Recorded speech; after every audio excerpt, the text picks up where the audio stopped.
Hello students. अपने last lecture में हम सेंट्रल प्रॉब्लम्स ऑफ इकोनॉमी के बारे में बात कर चुके हैं।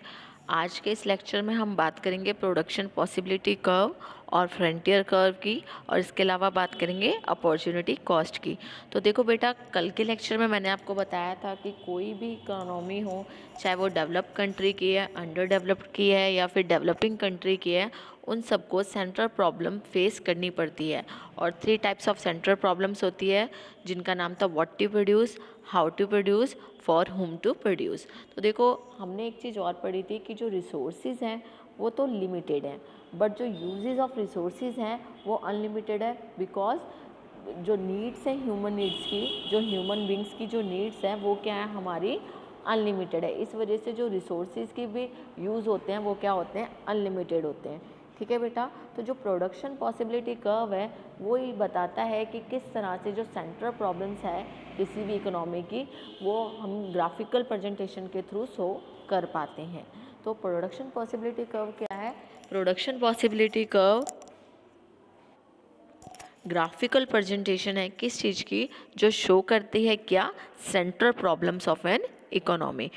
क्यों शो करना पड़ता है बेटा इसको? क्योंकि जो रिसोर्सेज हैं वो लिमिटेड है और जो इनके यूजेस हैं वो क्या है, अनलिमिटेड है। तो हम गिवन टेक्नोलॉजी पे या फिर जो हमारे पास अवेलेबल रिसोर्सेज हैं उसको हम कैसे यूज़ करें ताकि ह्यूमन नीड्स भी फुलफिल हो जाए और जो हम रिसोर्सेज यूज़ कर रहे हैं उनका भी फुलर यूटिलाइजेशन हो जाए, इस ग्राफ के थ्रू हम वो शो कर पाते हैं। तो पढ़ लेते हैं प्रोडक्शन पॉसिबिलिटी कर्व क्या है। Production possibility curve help us to decide about the various possible combination of two goods in the given state of technology। तो देखो बेटा, बता रहा है कि जो पीपीसी कर्व है उसके थ्रू जब हमें मान के चल रहे हैं हमारे पास कोई 2 गुड्स हैं, ठीक है। अगर उन 2 गुड्स को हम प्रोड्यूस करना चाहते हैं तो किस कॉम्बिनेशन में प्रोड्यूस करें कि हम उनका फुलर यूटिलाइजेशन भी कर पाएँ रिसोर्सेज का, और जो हमारे पास टेक्नोलॉजी दी हुई है उसी में रह के, ठीक है। यानी कि अवेलेबल टेक्नोलॉजी के थ्रू हम जो हमारे पास गिवन रिसोर्सेज हैं उनका फुलर यूटिलाइजेशन कर पाएँ एज पॉसिबल कॉम्बिनेशन, ठीक है। सो production possibility curve is a graphical presentation which shows alternative production possibility with given resources and techniques of production. तो देखो बेटा, वर्ड क्या है, ग्राफिकल प्रेजेंटेशन। कर्व से क्लियर हो रहा है कि इसमें क्या किया गया है, हमने ग्राफिकल प्रेजेंट किया है उसको, जो क्या शो करता है, ऑल्टरनेटिव प्रोडक्शन की कितनी तरह का हम प्रोडक्शन कर सकते हैं विद गिवन रिसोर्सेज, जो रिसोर्सेज हमारे पास हैं, और एंड टेक्निक्स ऑफ प्रोडक्शन, जो टेक्निक्स हमारे पास है, ताकि क्या हो, फुलर यूटिलाइजेशन ऑफ रिसोर्सेज हो सके, ठीक है। तो जो अब बात करें कि प्रोडक्शन पॉसिबिलिटी कर्व दिखता कैसा है, तो production possibility curve slopes downward, downward मतलब नीचे, ठीक है, नीचे की ओर, and concave to the origin. तो देखो बेटा, 2 तरह के ग्राफ होते हैं, एक होता है कॉन्वेक्स और एक होता है कॉनकेव। तो जो प्रोडक्शन पॉसिबिलिटी कर्व है वो क्या है, हमारा कॉनकेव टू द ऑरिजिन। जो कॉन्वेक्स होता है उसकी शेप किस तरह से होती है, जो कॉन्वेक्स होता है उस कर्व की शेप ऐसी होती है, ठीक है।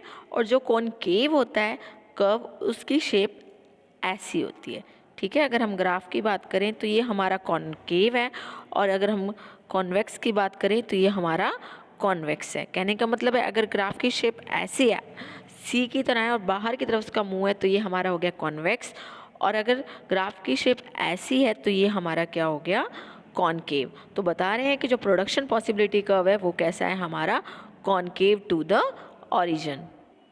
तो अभी तक हमने क्या पढ़ा, हमने पढ़ा है कि जो प्रोडक्शन पॉसिबिलिटी कर्व है वो इसलिए बनाया जाता है ताकि सेंट्रल प्रॉब्लम ऑफ इकोनॉमी को अच्छे से समझा जाए, और इसके थ्रू हम देखते हैं कि वेरियस कॉम्बिनेशन कैसे बनाए 2 गुड्स के, ताकि उनका फुलर यूटिलाइजेशन हो सके एट गिवन टेक्नोलॉजी। ओके, अब एक्सप्लेनेशन देख लेते हैं इस कर्व की। सबसे पहले जब हम बनाएंगे पीपीसी कर्व, तो सबसे पहले हम क्या करेंगे, एक टेबल बनाएंगे, क्योंकि टेबल के थ्रू ही हम ग्राफ को प्रेजेंट करते हैं। So a table is prepare using the amount of sources in position, let there be 2 products, sugar and cloth. हम क्या लेके चल रहे हैं, 2 तरह के प्रोडक्ट्स लेके चल रहे हैं। एक कौन है, हमारे पास शुगर है, और दूसरा क्या है, क्लोथ है, ठीक है बेटा। तो अब देखो, इस टेबल की बात करें तो यहाँ पे मैंने पहले लिखा है प्रोडक्शन पॉसिबिलिटीज़ कि कितनी तरह की पॉसिबिलिटी हो सकती है। फिर लिखा है क्लोज इन थाउजेंड कि क्लोज की प्रोडक्शन इन थाउजेंड्स में कर रहे हैं हम। शुगर की प्रोडक्शन 1000 क्विंटल्स में कर रहे हैं। उसके बाद मैंने निकाल रखा है मार्जिनल रेट ऑफ ट्रांसफॉर्मेशन और फिर है मार्जिनल अपॉर्चुनिटी कॉस्ट। तो हम पहले इस टेबल को अच्छे से देख लेते हैं इसमें क्या क्या है। तो देखो बेटा, अगर क्लोज की बात करें तो अगर मैंने कोई भी क्लोज प्रोडक्ट नहीं किया है, ठीक है, कोई भी क्लोज का प्रोड्यूस नहीं किया है, तो मैं शुगर कितना कर सकती हूँ 15,000 क्विंटल्स में मैं क्या कर सकती हूँ, शुगर प्रोड्यूस कर सकती हूँ। अब उसके बाद मैं अगर ये मेरी होगी पॉसिबिलिटी ए, ठीक है, ये कौन सी होगी मेरी ए पॉसिबिलिटी होगी, ठीक है। अगर मैं बात करूँ उसके बाद बी पॉसिबिलिटी की, तो बी में देखो अगर मैं क्लोथ्स की प्रोडक्शन करना चाहती हूँ, ठीक है, कितनी 1, तो देखो मेरे को क्या करना पड़ेगा, अब जो वो है शुगर उसकी मेरे को प्रोडक्शन कम करनी पड़ेगी। उसकी भी मैंने प्रोडक्शन कितने से कम कर दी, 1 से, ठीक है। यानी कि अगर मैंने 1000 क्या लिया है क्लोथ्स प्रोड्यूस कर दिया है, तो उधर मैंने शुगर की प्रोडक्शन कम कर दिया, ठीक है। तो देखो मार्जिनल रेट ऑफ ट्रांसफॉर्मेशन कैसे निकलेगा, आपने क्या किया, सेक्रीफाइस क्या किया है, हमने सेक्रीफाइस किया है शुगर को, तो शुगर को किया तो 1 यूनिट ऑफ शुगर, फिर रेशियो 1 यूनिट ऑफ क्लोथ्स। तो देखो 1 यूनिट ऑफ शुगर मैंने क्या किया, सेक्रीफाइस किया है, तो उधर मेरा पास क्या आ गया। ऐसे ही आगे हम बात करें तो पॉसिबिलिटी सी में देखेंगे तो देखो अगर हम 2000 प्रोड्यूस कर रहे हैं क्लोथ्स, तो यहाँ पर हमने कितना कर दिया, 12 कर दिया। ऐसे ही आगे आगे जैसे जैसे क्लोथ्स की प्रोडक्शन बढ़ती जाएगी वैसे वैसे किसकी कम होती जाएगी, शुगर की प्रोडक्शन धीरे धीरे कम होती जाएगी। और फिर क्या निकल जाएगा, एक रेशियो निकलेगा। कैसे, देखो शुरू में तो मार्जिनल रेट ऑफ ट्रांसफॉर्मेशन कुछ नहीं है, क्योंकि जहाँ पे 0 था वहाँ पे 15 था, तो इस लेवल पे तो हमारा जो होगा वहाँ पे मार्जिनल रेट ऑफ ट्रांसफॉर्मेशन कुछ नहीं है। सेकंड में देखो आपने एक प्रोड्यूस किया तो आपने एक सेक्रीफाइस किया, ठीक है, तो 1:1 हो गया। दूसरे में देखो आपने अगर 2 प्रोड्यूस किए हैं तो आपने यहाँ पर भी क्या किया है, 2 सेक्रीफाइस किए हैं। तो देखो बेटा यूनिट जो आपका बड़ा है वो तो 1 बड़ा है, क्योंकि 1 से कितना हो गया 2, बट आपने सेक्रीफाइस कितने यूनिट किए हैं, 2, तो 2 यूनिट्स आपने शुगर की सेक्रीफाइस की और 1 यूनिट्स आपके क्लोज की बनी है। ऐसे ही नेक्स्ट देखोगे तो आपने 12 से 9 तक आपने सेक्रीफाइस किया 3 यूनिट्स, और आपके 1 यूनिट इंक्रीज हुआ है 2 to 3। उसके बाद देखो अगर हम पॉसिबिलिटी ई की बात करते हैं तो यहाँ पे फिर ये 3 to 4 हुआ है, यानी कि 1 इंक्रीज़ हुआ है, और यहाँ से 9 to 5 हो गया, यानी कि हमने सेक्रीफाइस कितने किए हैं, 4 यूनिट्स ऑफ शुगर। तो ऐसे ही चलता रहता है जब तक हम क्या कर रहे हैं, अब नीचे नीचे तक करते रहेंगे। जब जैसे जैसे प्रोडक्शन बढ़ाते रहेंगे क्लोथ्स की, तो वैसे वैसे क्या होगा, शुगर की जो प्रोडक्शन होगी वो कम होती जाएगी, ठीक है बेटा। अब देखो लास्ट बिल्कुल एफ प्रोडक्शन पे क्या होगा, एफ पे हमने सिर्फ क्लोज प्रोड्यूस किए हैं और जो हमारे शुगर है उसकी यूनिट्स कितनी हो गई, 0। तो लास्ट में हमने सेक्रीफाइस कितने कर दिए, 5 यूनिट, और नीचे क्या आ गया 1। तो देखो 5:1, ठीक है, सेक्रीफाइस यूनिट्स मेरी निकल गई। 5 से सीधा 0 हो गया, तो 5 यूनिट मैंने सेक्रीफाइस किए और 1 यूनिट्स हुए हैं कैसे, 4 to 5।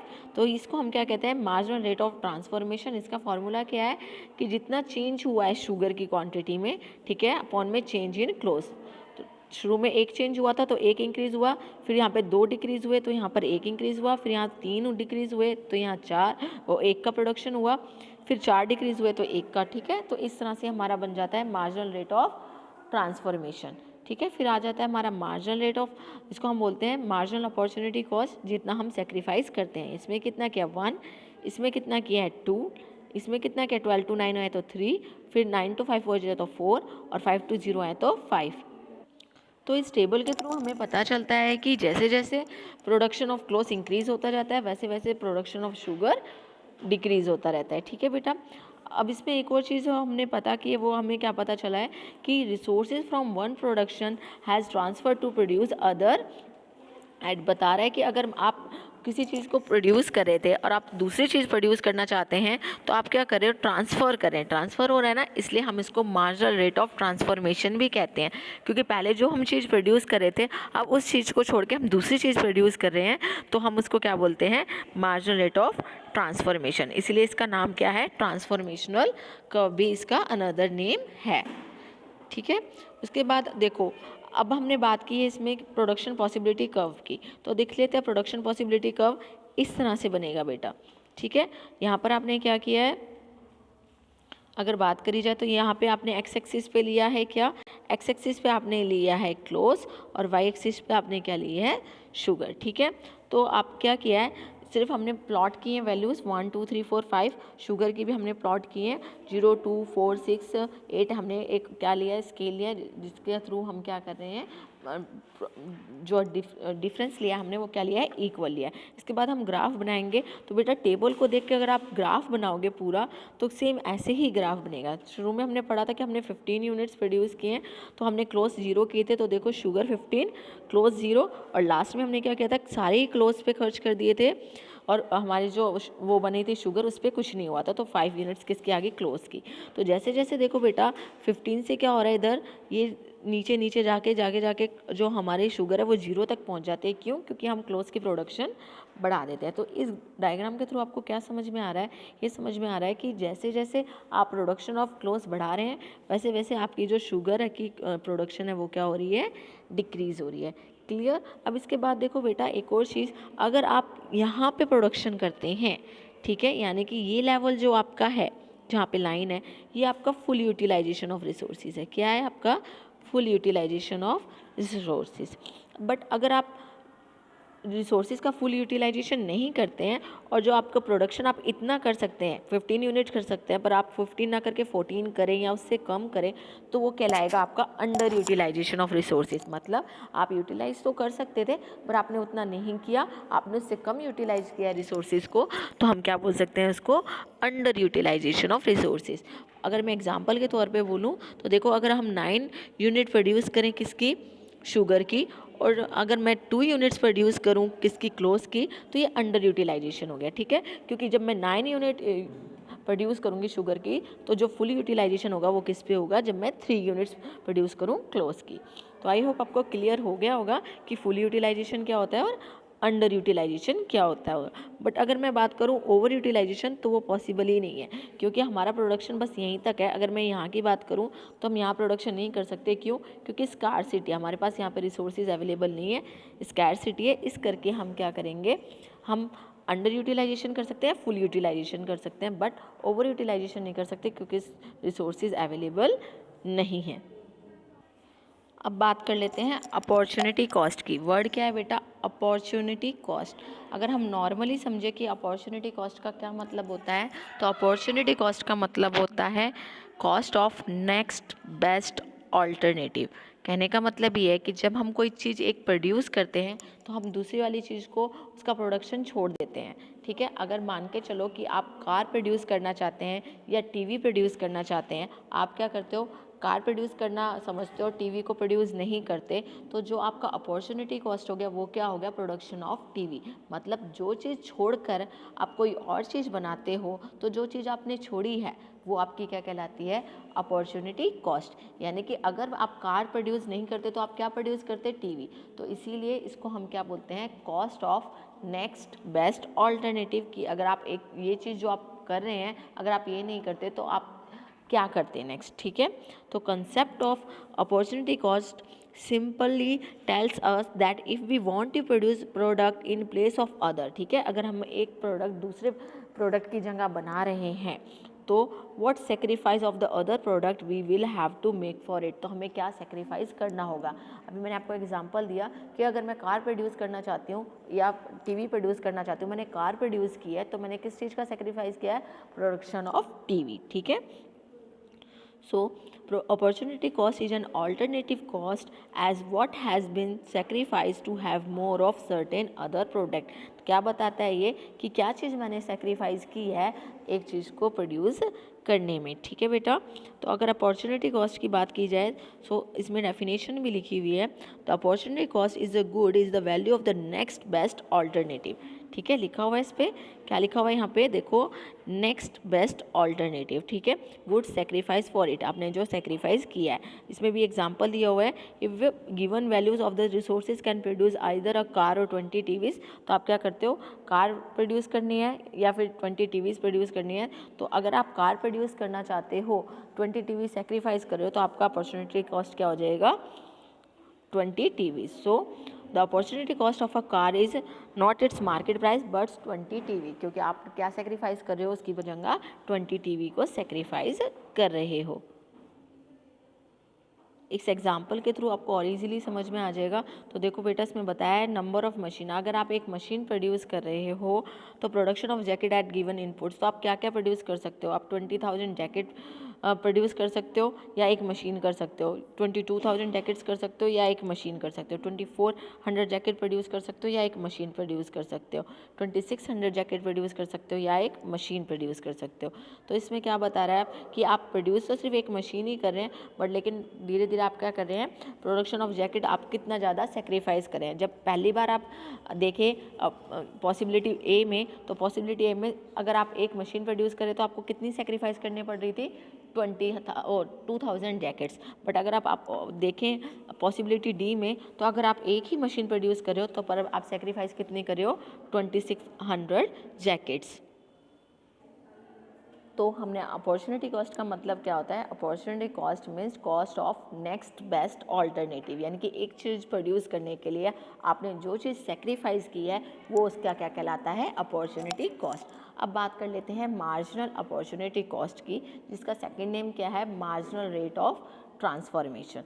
सो डेफिनेशन पढ़ें इसकी, तो the marginal opportunity cost of good can be defined as the rate of amount sacrifice of the second for per unit increase in the production of good in question. कहने का मतलब ये है कि आप कोई एक चीज़ प्रोड्यूस करना चाहते हैं, उसके बदले जितनी आप जो किसी और गुड को सेक्रीफाइस करते हैं, जितना रेट आप सेक्रीफाइस करते हैं, वो आपका क्या कहलाता है? Marginal opportunity cost.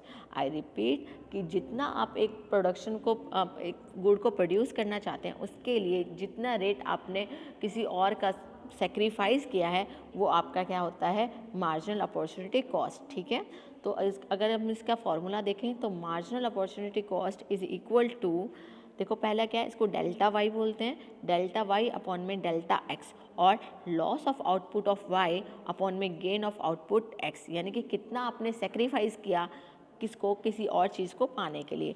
तो अगर देखो इसमें बताया कि अगर गुड एक्स और वाई है, तो आपने गुड एक्स गेन करने के लिए अगर आप गुड एक्स को जाते और प्रोडक्शन किए, तो आपने जो गुड वाई है वो कितना सेक्रीफाइस किया है, ये हमारा क्या कहलाता है? Marginal opportunity cost. ठीक है बेटा, so it is the ratio of loss of output of good Y and additional gain of output X. ठीक है, अगर आप आउटपुट एक्स चाहते हैं कितना गेन करें, उसके लिए आप कितना सेक्रीफाइस कर रहे हैं किसको? आउटपुट वाई को। ठीक है, so Y does the marginal opportunity cost increases? तो बता रहा है कि ये बताने की कोशिश कर रहा है कि मार्जिनल अपॉर्चुनिटी कॉस्ट जो होती है वो इंक्रीज़ होता रहता है। क्यों? क्योंकि हम जानते हैं कि जैसे जैसे हम कोई गुड्स प्रोड्यूस करेंगे तो हमें दूसरे जो गुड है उसको क्या करना पड़ेगा? सेक्रीफाइस करना पड़ेगा। यही होता है ना, जैसे हमने पढ़ा था शुगर और क्लोथ्स में कि अगर मेरे को क्लोथ्स की यूनिट्स बढ़ानी है तो मैं शुगर को और डिक्रीज़ करती गई थी। इसी वजह से बोला गया है कि जो मार्जिनल अपॉर्चुनिटी कॉस्ट है वो क्या होता है? धीरे धीरे इंक्रीज़ होता रहता है, क्योंकि हम उसके लिए हम क्या करते हैं? किसी और गुड्स को सेक्रीफाइस करते हैं। तो जितना ज़्यादा सेक्रीफाइस करेंगे उतना ही ज़्यादा दूसरे गुड क्या होगी? गेन होगा। ठीक है, यही रीज़न है, मार्जिनल अपॉर्चुनिटी कॉस्ट ही रीज़न है कि जो पीपीसी कर्व होता है वो कॉनकेव टू ओरिजिन होता है। अभी हमने बनाया था ना पीपीसी कर्व, वो कॉनकेव इसी वजह से होता है क्योंकि जब हमें कोई एक गुड प्रोड्यूस करना होता है तो दूसरे को हमें क्या करना पड़ता है? सेक्रीफाइस करना पड़ता है। अगर हम इसकी डेफिनेशन देखें तो it is the ratio of loss of output of second commodity to be gain of output of first commodity। तो हमें कितना सेक्रीफाइस करना पड़ेगा एक कॉमोडिटी को दूसरी कॉमोडिटी को बनाने के लिए। इसका सेकंड नेम क्या है? Marginal rate of transformation. Transformation क्यों कहा गया है? क्योंकि आप ट्रांसफॉर्म कर रहे हो, आप जो चीज़ प्रोड्यूस कर सकते थे उस चीज़ को छोड़ के आप कोई और चीज़ प्रोड्यूस कर रहे हो, तो आप ट्रांसफॉर्म कर रहे हो। ठीक है, इसका ग्राफ देख लीजिए बेटा, इसमें बताया गया कि देखो आप क्या कर रहे हो, जब आप एक चीज़ प्रोड्यूस कर रहे हो तो दूसरे को आपको क्या करना पड़ रहा है? सेक्रीफाइस करना पड़ रहा है। देखो जब आपने एक गुड बनाई है, 1 यूनिट बनाया है, तो आपने कितना सेक्रीफाइस किया? 45। क्लियर हो रहा होगा आपको इस ग्राफ से कि आपने 1 यूनिट बनाया, तो पहले आप 50 बना रहे थे तो आपने सेक्रीफाइस किया 5 यूनिट्स का, फिर 2 यूनिट्स बनाए, फिर बना दिया आपने 35। तो आप क्या कर रहे हो? धीरे धीरे सेक्रीफाइस कर रहे हो। अगर इस और नीचे देखो, अगर आप 3rd यूनिट बना रहे हो तो फिर आपने कितना 20 पे आ गए, तो आपने फिर सेक्रीफाइस किया कितना 30 यूनिट्स का। इसको समझने के लिए अगर हम इसका फॉर्मूला लगा के देखें तो मार्जिनल रेट ऑफ ट्रांसफॉर्मेशन और marginal opportunity cost of second unit निकालना है। तो आपने क्या किया? Loss of output of Y, जो वाई आउटपुट था उसको आप क्या कर रहे हो? लॉस हो रहा है आपका, तो गेन ऑफ आउटपुट x। तो देखो बेटा डेल्टा वाई अपॉन में डेल्टा एक्स जितना आपको नीचे डिक्रीज हुआ जा रहा है, ठीक है। तो अगर हम सेकंड यूनिट का निकाल रहे हैं, फर्स्ट यूनिट का तो अभी मैंने बात बताई कि 5 यूनिट्स बाद सेकंड यूनिट का निकाल रहे हैं, सेकंड यूनिट ये रही हमारी, ठीक है। तो देखो पहले कितनी थी, फर्स्ट यूनिट पे 45 था ये, तो लॉस ऑफ आउटपुट कितना हुआ, पहले 45 था अब 35 हो गया, 10 का हो गया, ठीक है। और ये गेन कितना हुआ, पहले 1 थी अब 2 हो गई, तो कितने का गेन हुआ, 1 का। तो 45 माइनस 35, 10 का सेक्रीफाइस किया, गेन कितना हुआ, 2 माइनस 1 1। अगर आप इसका रेशियो निकालेंगे तो 10, जो हम अभी पहले कर चुके हैं किसमें, पीपीसी कर्व में। ऐसे ही अगर आप आगे देखोगे तो थर्ड यूनिट का, फोर्थ यूनिट का इस तरह से निकल जाएगा। तो बेटा ये जो हमारा चैप्टर था वो फर्स्ट चैप्टर वो कंप्लीट हो चुका है। आई होप कि आपको ये चैप्टर समझ में आया हो और आप इससे अच्छे से नोट्स बना पाएँ। Thank you students.